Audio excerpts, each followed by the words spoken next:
श्री शिवाय नमस्तुभ्यं दोस्तों।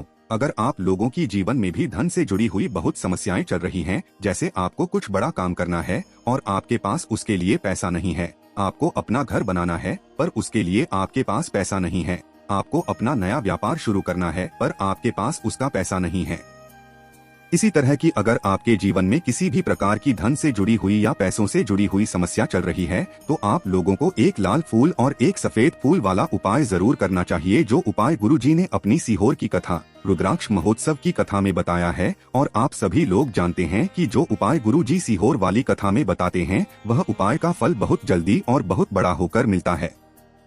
इसलिए आप लोगों को इस उपाय को किसी भी विशेष दिन पर जरूर करना चाहिए, जिससे कि आपकी जीवन में आ रही धन से जुड़ी हुई समस्याएं दूर हो सके। यह उपाय धन से जुड़ी हुई समस्याओं के लिए कर सकते हैं।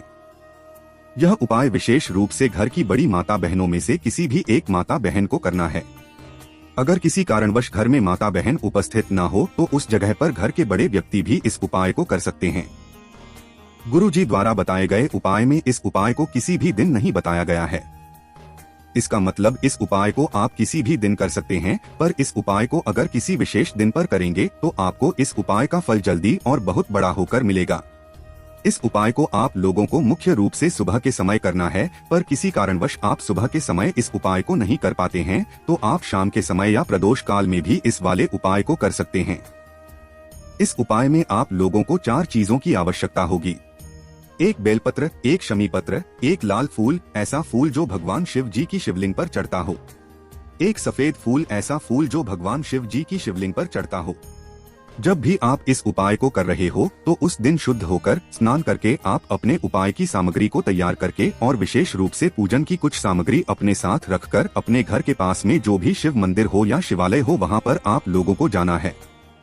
मंदिर में पहुंचकर सबसे पहले आपको भगवान शिव जी के दर्शन करने हैं, उसके बाद उनकी पूजन अर्चना करना है। अगर आप ज्यादा पूजन सामग्री नहीं लेकर जा रहे हैं, तो कम से कम आप 1 लोटा जल जरूर लेकर जाएं। अगर इसी उपाय को आप शाम के समय कर रहे हैं, तो आप एक गोल बाती का शुद्ध देसी गाय के घी का दीपक अपने घर से तैयार करके लेकर जाएं। जैसे ही आप शिव जी के मंदिर में अपनी पूजा अर्चना कर लेते हैं, 1 लोटा जल चढ़ा देते हैं या शाम के समय कर रहे हैं तो दीपक जला देते हैं। उसके बाद आप भगवान शिव जी की शिवलिंग के पास में आकर बैठ जाइए और अपने उपाय की सामग्री अपने सामने रख लीजिए। जैसे ही आप उपाय को करना शुरू करेंगे, तो सबसे पहले आपको शिवलिंग के ऊपर एक स्थान का पता होना जरूरी है, जो कि माता अशोक सुंदरी जी का स्थान है, क्योंकि इसी स्थान पर हमको इस वाले उपाय को करना है। माता अशोक सुंदरी जी का स्थान शिवजी की जलधारी के बिल्कुल बीचों बीच में होता है, जहां पर आप लोगों को यह वाला उपाय करना है।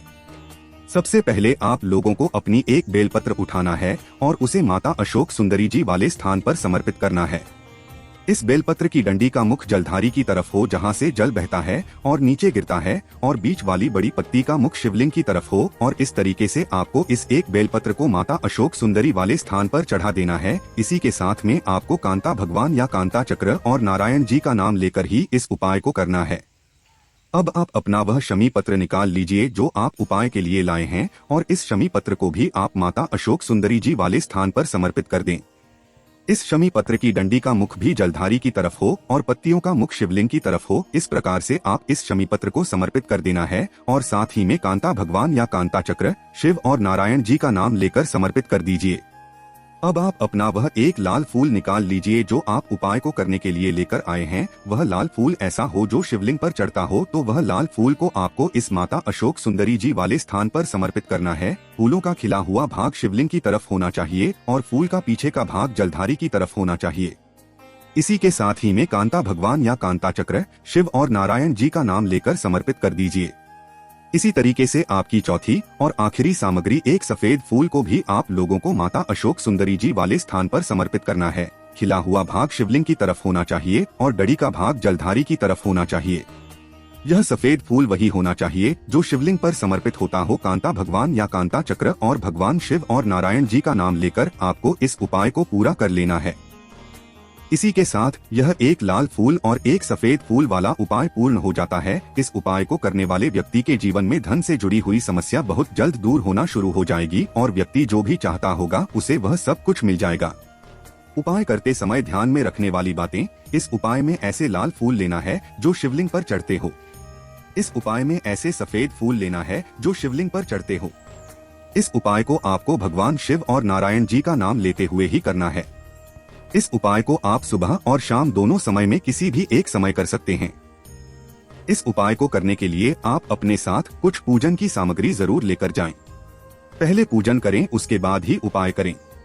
अगर आप कोई उपाय को करने में कोई भी दिक्कत, समस्या या परेशानी आती है तो उसे आप हमसे कमेंट करके पूछ सकते हैं। साथ ही आप कमेंट बॉक्स में भगवान भोलेनाथ का जयकारा जरूर लगाएं। कमेंट बॉक्स में उनके मंत्र श्री शिवाय नमस्तुभ्यं जरूर लिखें। यदि आप हमारे चैनल पर पहली बार आए हैं तो गुरुजी के उपाय को जानने के लिए हमारे चैनल को सब्सक्राइब जरूर करें, जिससे आपको समय पर सही उपाय की जानकारी मिल सके। आप सभी को श्री शिवाय नमस्तुभ्यं। हर हर महादेव। भगवान भोलेनाथ आपकी मनोकामनाओं को पूर्ण करें।